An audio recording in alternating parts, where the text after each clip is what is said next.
Welcome back. Breaking news overnight. President Trump designating Nicolas Maduro's Venezuelan regime a foreign terror organization, ordering a total blockade of oil tankers entering or leaving the region. The president wrote on Truth Social last night, Venezuela is completely surrounded by the largest armada ever assembled in the history of South America. It will only get bigger until such time as they return to the U.S. all of the oil, land, and other assets that they previously stole. The illegitimate Maduro regime is using oil from these stolen oil fields to finance themselves. Terrorism, human murder, and kidnapping. U.S. military forces striking 3 suspected narco-terrorist boats in the Eastern Pacific, killing 8 aboard. Secretary of War Pete Hegseth defended the operations and also discussed why he's not releasing the full video of September's double-tap strike. Watch this.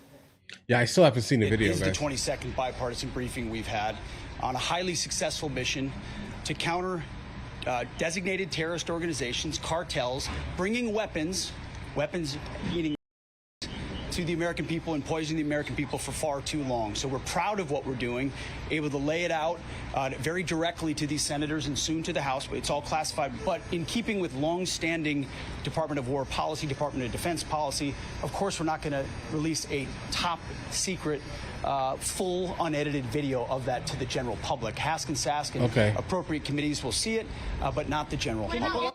I mean, we understand why, though, right? Just be fully aware here. I think we all kind of grasp why. Something tells me if they have no problem generally releasing any of the other videos, but specifically this one, there's probably there's some gray area stuff happening here, most probably, guys. Joining me now from the Heritage Foundation Center for National Security is former Pentagon official and Navy Captain Brent Sadler. Brent, thanks so much for weighing in here. What is your reaction to all of this? Yeah, I don't think releasing the full video, even if it was declassified, serves much more of a purpose. But it certainly gives a lot of fodder for propagandists out there to use and to try to continue to attack the administration's decision to go after the cartel's bottom line. What about this whole idea of designating Maduro's regime as a terror foreign organization? Your reaction?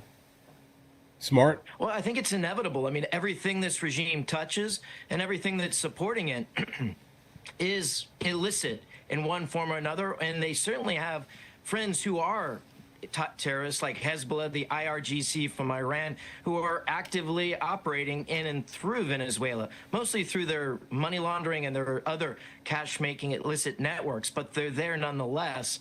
And so I think it's inevitable. I think it's probably to be expected.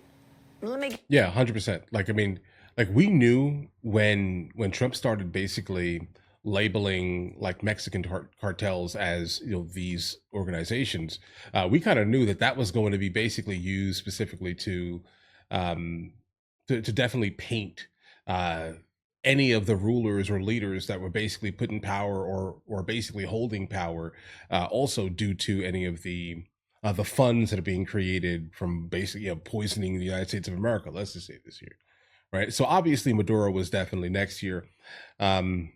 But let's continue. Get your take on Ukraine and Russia, because the president of Ukraine, Zelensky, says a very workable peace plan could be presented to Russia within days. After recent marathon talks with American and European allies, the U.S. is offering Ukraine NATO-style security guarantees. If Zelensky accepts his plan, though he refuses to cede any territory to Russia.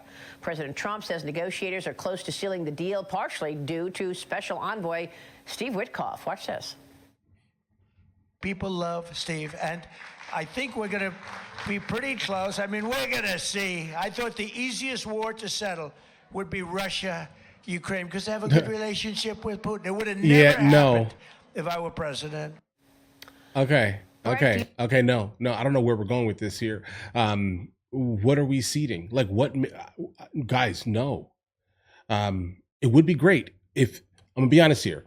If this works, I will do something interesting for charity. Let's just say this here. Recently, I will do something. I'll put my money where my mouth is. Let's say this here. But I need you to understand this here. I have no faith in this specific deal turning out well. Specifically, not on the Russian side, because Russia doesn't have to stop. Okay, Ukraine has to stop. Ukraine can't stop neither, or they'll lose Ukraine. Right, basically. But Russia. Let's see where this goes. Your reaction? We'll talk more at the end. But It's hard to be optimistic. What do you mean? And also the notion that there might be a Christmas ceasefire, at least a pause in hostilities. I mean, the Russians are doing their seasonal attacks against Ukraine's energy sector to try to freeze out the civilian population. And, you know, this Christmas, or Orthodox Christmas, which is 7 January, it could likely see some positive trends with the transfer of POWs, prisoners of war on both sides that we've seen in the past.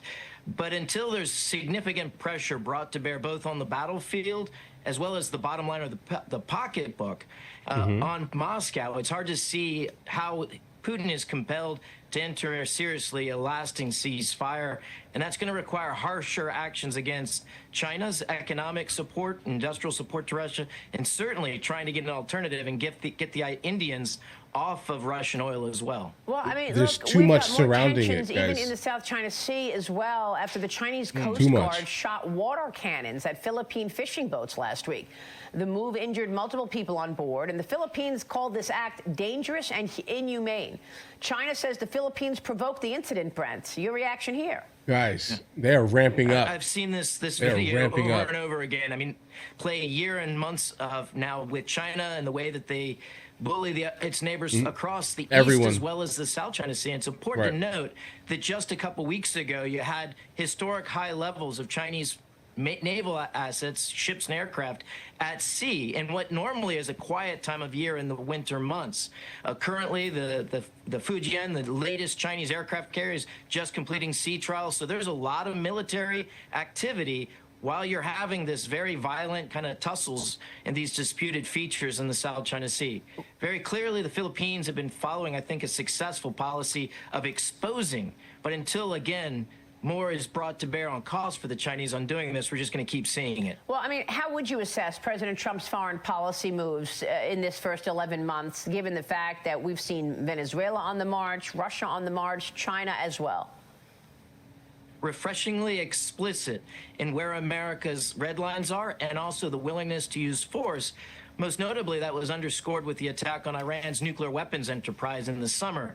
But unfortunately, probably going to have to exercise that military utility probably even more than what we're seeing against the cartels in the Caribbean and the Eastern Pacific, to really get Moscow and Beijing's attention in a meaningful way. And that doesn't mean you have to strike them militarily, but you certainly need to show them the hammer a lot more visibly. Yeah, and we should also add to the list radical Islam, which has been obviously coming up now just recently with these recent attacks, and of course, President Trump responding.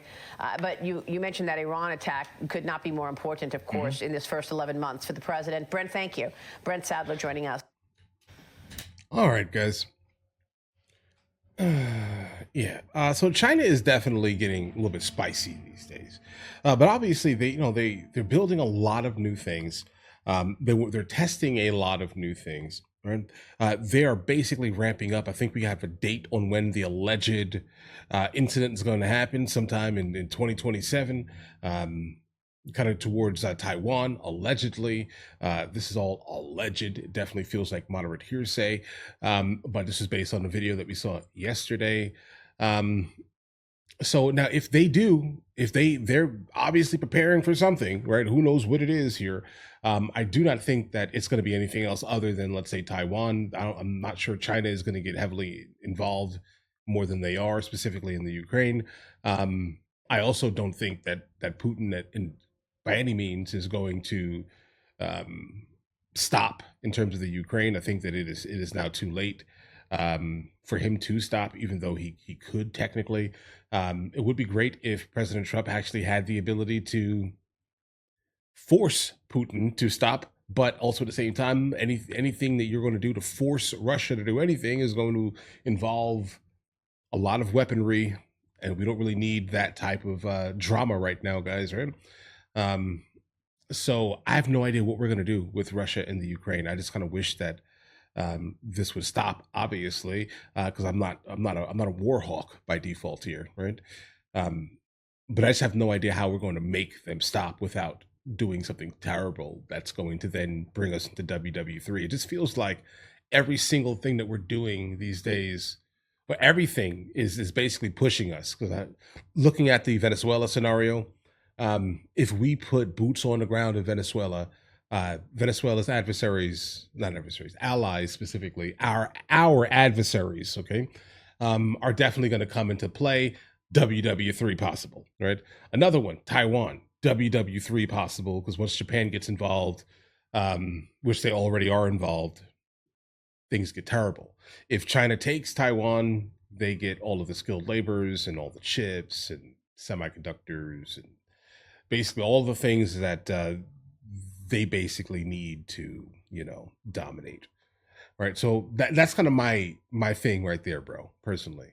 Guys, do you want to watch movies with me? I never actually thought to like promote it over here, guys. But if you guys do want to watch it, guys, we have hundreds of movies, and I mean hundreds of movies that we've reacted to. You guys can come watch them with me if you want to, along with many TV shows. Currently, we're working on the show Dexter, along with Vikings, and we have a lot of series that are already completed. But if you guys do want to watch it with me, the link is in the description. Everything's available at the second tier. But of course, if that's not your thing, guys, don't worry. Right? Listen, like and subscribe.